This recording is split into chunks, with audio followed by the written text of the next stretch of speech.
नमस्कार दोस्तों, स्वागत है आपके अपने YouTube channel Manish motivational classes में। यहाँ ध्यान दीजिएगा, बहुत प्यारा सा प्रश्न दिया है। यहाँ पे जो प्रश्न बोल रहा है वही प्रश्न को हम लोग स्क्रीन बोर्ड पे लिखेंगे। इससे हमारा डायरेक्ट आंसर आ जाएगा। कह रहा है जब एक विद्यालय के सभी छात्रों को 54 छात्रों की पंक्ति में खड़ा किया जाता है, यानी कितना 54 छात्रों की पंक्ति में हम खड़ा करते हैं तो हमारा 30 पंक्तियां बनती है। टोटल 30 पंक्ति बनेगी। यदि इन्हें 45 छात्रों वाली पंक्ति में खड़ा किया जाए, कितना पंक्ति? 45 छात्रों वाली पंक्ति में यदि हम खड़ा किया जाए तो ऐसी कितनी पंक्तियां बनेगी? मान ले तो ऐसे x पंक्तियां बनेगी। 54 में खड़ा करें तो 30 बन रहा है, 45 में खड़ा करें तो कितना बनेगा? x बनेगा। तो अब इसको आप सोल्व कर सकते हैं। कितना से? 9 से काटिए, 9 पचे 45, 9 से काटेंगे 9 छकी 54, फिर ये 5 से कटेगा 5 छके 30। तो x का मान कितना आ गया? 6 गुना 6, 6 छको 36, x का मान 36 आ गया। इस प्रश्न का आंसर हमारा 36 हो गया। तो बोल रहा है तो ऐसी कितनी पंक्तियां बनेगी? 36 पंक्तियां बनेगी। कितना आसान से हम लोग इस प्रश्न को सोल्व किए। चलिए अब हम लोग नेक्स्ट क्वेश्चन पे चलते हैं। अब यहाँ पे ध्यान दीजिएगा, बहुत मजेदार प्रश्न दिया है। जैसे बोला भाग की एक क्रिया में भागफल इतना, भाजक इतना, शेष इतना है तो भाज्य कितना है। ये तो आपको प्रश्न आप खुद बना सकते हैं। ये प्रश्न लगभग मैट्रिक में इस टाइप का प्रश्न आता था। मैट्रिक और इंटर का एग्जाम देते थे तो इस टाइप का प्रश्न आता था। इसमें रहता था भाज्य बराबर क्या होता है आपको पता होगा, भाजक गुना भागफल प्लस शेष। जैसे हम लिखते हैं भाज्य बराबर आपको पता है भाजक गुने भागफल प्लस शेष, शेषफल भी कहते हैं इसको। जैसे आपको हम यहां पे बोल दें 24 से भाग देना है आपको 5 में, तो ये क्या हो जाएगा? हमारा भाज्य हो जाएगा। ये हमारा हो जाएगा भाज्य, ये हो जाएगा हमारा भाजक, ये हो जाएगा हमारा भागफल और ये हो जाएगा हमारा शेषफल। बताइए ये क्या हो गया? हमारा भाज्य, ये हो जाएगा भाजक, ये हो जाएगा भागफल, ये हो जाएगा शेष। इसमें कंफ्यूजन आपको नहीं होना चाहिए, ये ध्यान रखिएगा। अब हम लोग प्रश्न की ओर चलते हैं। प्रश्न में क्या क्या चीज दिया है वो सबको हम रख देते हैं। भाज्य बराबर होता है भाजक गुना भागफल प्लस शेष। अब यहाँ पे क्या दिया है? भाजक कितना दिया हुआ है आपको? भाजक 100 बोल रहा है, 100 भाजक दिया है, गुना भागफल, भागफल आपको बोल रहा है 403, तो 403 रख देंगे। और शेषफल आपको दिया हुआ है यहाँ पे, शेषफल यहाँ पे दिया है 58, तो 58 रख देंगे। तो हमारा भाज्य निकल जाएगा। भाज्य ही तो निकालना है आपको। अब इसको गुना करेंगे, 403 को 100 से गुना करेंगे, जब 403 पे 00, 403 पे 00 प्लस 58 जोड़ेंगे तो क्या हो जाएगा? इधर से हो जाएगा 8, 5 और 304, यानी 40358 इस प्रश्न का आंसर हो जाएगा।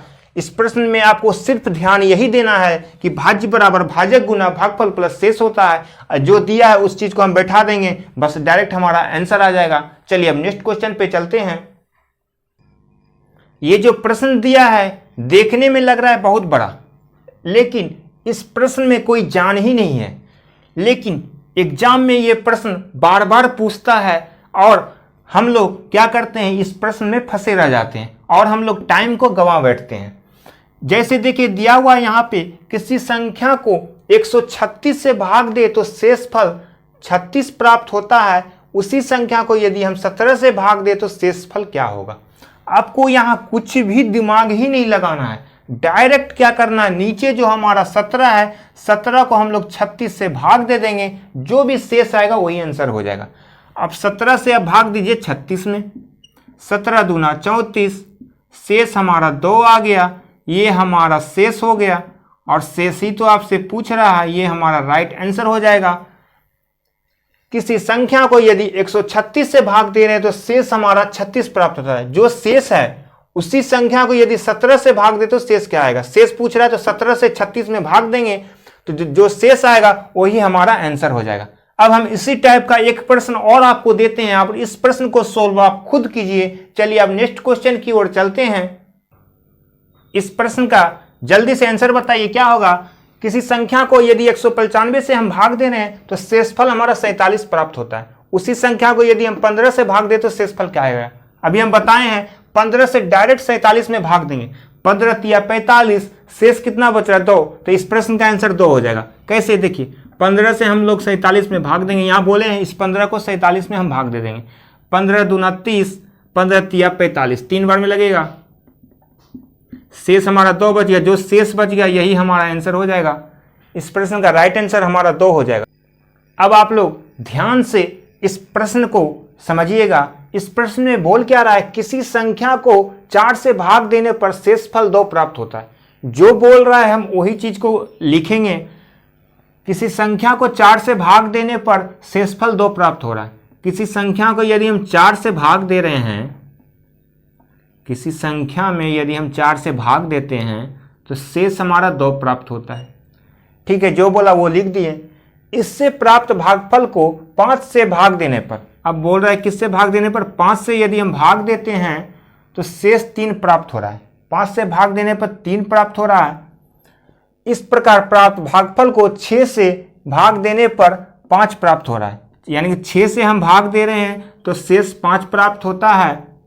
यदि अंतिम भागफल 7 हो, अंतिम भागफल जो है, भागफल यहाँ पे है 7 हो, तो संख्या क्या है, संख्या यानी कि यहाँ पे जो है ये संख्या पूछ रहा है आपसे क्या होगा। जब भी इस टाइप का प्रश्न रहेगा उसको हम इस टाइप से लिख दिए, जो प्रश्न बोला वही चीज को अभी लिखे। अब देखिए सोल्व हम लोग कैसे करते हैं, इसको इससे हम लोग क्या करेंगे, गुना करेंगे। यहां गुना कर दिए, जो भी गुना करने के बाद आएगा इसमें क्या करेंगे, हम जोड़ देंगे। जोड़ना है, जैसे देखिए 6 गुना 7 कितना होगा, 7 छक 42, 42 प्लस 5 कितना हो जाएगा 47। 47 जो आया यहां पे लिख देंगे, नीचे से हम लोग ऊपर जाएंगे। अब हमारा क्या हो गया, इसको इससे गुना कीजिएगा, गुना करने के बाद जो आएगा इसमें 3 जोड़ दीजिएगा। गुना कीजिए, 7 पचे 35, 35 और 3 कितना हो जाएगा 38, 38 का 8 बाकी 3, 5 चौके 20, 3 23, 238। अब हम क्या करेंगे, 4 से गुना करेंगे 238 में, जो आएगा 2 जोड़ देंगे। 8 चौके 32, 32 2 कितना हो जाएगा 34 का 4 बाकी 3, 4 तिया 12, 3 15 का 5 बाकी 1, 4 दूना 8 और 1 9, 954। तो संख्या क्या आ गया 954। इस प्रश्न का आंसर हो गया हमारा 954। कितना आसान तरीके से हम लोग इस प्रश्न को सोल्व किए। देखने में लग रहा था कितना लंबा चौड़ा क्वेश्चन दिया गया है, उसका सॉल्यूशन कितना छोटा है। बस यहाँ पे सिर्फ समझने वाला बात था, सिर्फ कॉन्सेप्ट को आपको समझना है और इस प्रश्न को सोल्व कर देना है। कितना प्रश्न को हम दोबारा रिपीट करते हैं। बोल रहा था किसी संख्या को 4 से भाग देने पर शेष 2 प्राप्त हो रहा है। कह रहा है किसी भी संख्या को यदि हम 4 से भाग दे रहे हैं शेष 2 प्राप्त हो रहा है। उसी संख्या को यदि 5 से भाग दे रहे हैं तो शेष 3 प्राप्त हो रहा है। यदि 6 से भाग दे रहे हैं तो शेष 5 प्राप्त हो रहा है। अंतिम भागफल यदि 7 हो तो संख्या क्या है, संख्या निकालने के लिए बोल रहा है। डायरेक्ट हम 6 को 7 से गुना किए, जो भी आया उसमें 5 जोड़ दिए तो हो गया हमारा 47। फिर 5 को 47 से गुना किए, जो भी आया उसमें 3 जोड़ दिए तो हो गया 238। फिर 4 से 238 में गुना किए, जो आया उसमें 2 जोड़ दिए तो हो गया 954। इस प्रश्न का राइट आंसर हो गया। चलिए अब नेक्स्ट क्वेश्चन की ओर चलते हैं। दोस्तों आप लोग जितना ज़्यादा से ज़्यादा लाइक और शेयर कीजिएगा उतना हम और मोटिवेट होते हैं और आपके लिए बहुत अच्छा प्रश्न जो बार बार एग्जाम में पूछा जा रहा है, हम आपको सोचते हैं कि नंबर सिस्टम का ऐसा कोई भी प्रश्न ना छूटे जो आपको जानकारी ना दें।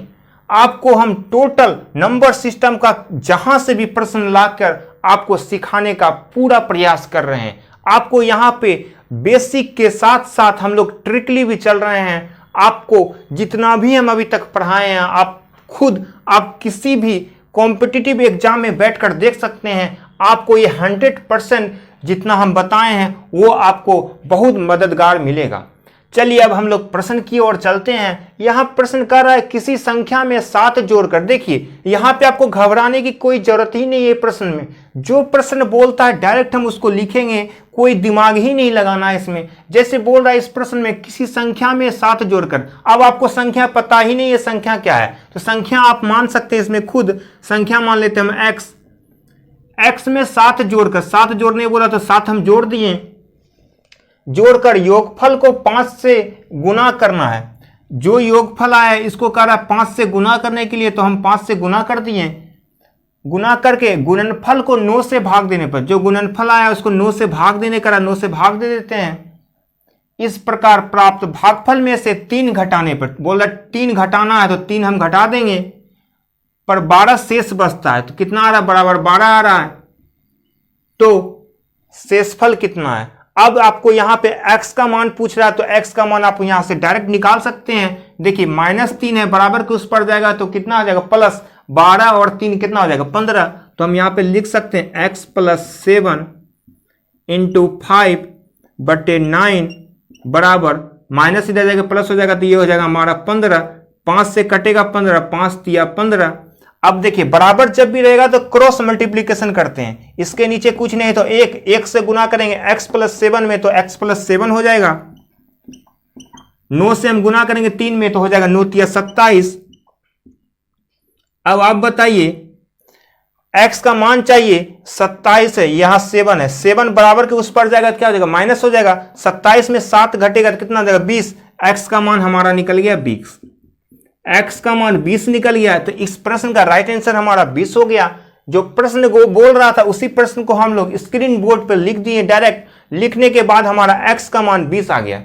चलिए अब हम लोग नेक्स्ट क्वेश्चन की ओर चलते हैं। अब देखिए यहां प्रश्न क्या बोल रहा है, यदि p तथा q अंक निरूपित करें तो कथन 5p9 + 327 + 2q8 बराबर 1114 में q का संभव अधिकतम मान क्या होगा। जो बोल रहा है उसको पहले लिख देंगे हम, क्या क्या जोड़ने का रहा है, 5p9 में जोड़ने बोल रहा है 327, फिर जोड़ने बोल रहा है 2q8, जोड़ने के बाद बोल रहा है वो कि आ गया हमारा 1114, यही आया है। तो अब देखिए कैसे आया। यदि हम इसको जोड़ेंगे 9 + 7 + 8 कितना होता है आप बताइए। 8 और 7 कितना होगा, 15। 15 और 9 कितना होता है, 24। यहां पे हमारा 24 होता है। 24 का यदि हम 4 लेते हैं, 24 का 4 बाकी 2, जो बाकी 2 है 2 हमारा यहां पे आ जाएगा इसमें। अब यहां पे देखते हैं, यहां पे क्या है, 5 3 8, 8 2 10, यहां पे 10 होना चाहिए लेकिन 10 नहीं दिया, 11 दिया, यानी इससे एक पैंचा इधर लिया है।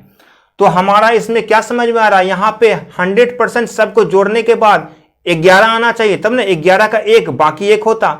यदि हम 12 लेंगे, यदि 12 लेंगे, 12 का 2 लिखना चाहिए यहां, लेकिन 2 तो लिखा नहीं है। तो हमेशा ध्यान रखना इसको जोड़ने के बाद 11 आना चाहिए। 11 के 1 बाकी 1 इसको भी दिया है। तो 11 पुराने के लिए देखिए 2 2 4 हो गया, 4 में कितना जोड़ेंगे, 11 आएगा 7। तो Q का मान हमारा कितना हो जाएगा, Q का मान हमारा हो गया 7। अब देखिए फिर से हम इसको देखते हैं, इस सबको जोड़ेंगे 9 + 7 + 8, तो 24 का 4 बाकी 2 2 2 4, 4 + 7 कितना होगा, 11। 11 का 1 बाकी 1, 5 3 8 2 10 और 1 11। देखिए आंसर हो गया हमारा। क्यू से कोई मतलब ही नहीं था। पी का बोला संभवतः अधिक से अधिक मान क्या हो सकता है, इससे ज्यादा मान हमारा नहीं हो सकता। 7 से ज्यादा बड़ा मान हम नहीं ले सकते हैं, अगर लेंगे तो इधर वाला फिर गड़बड़ हो जाएगा। तो हमारा इस प्रश्न का आंसर हो गया क्यू का मान 7।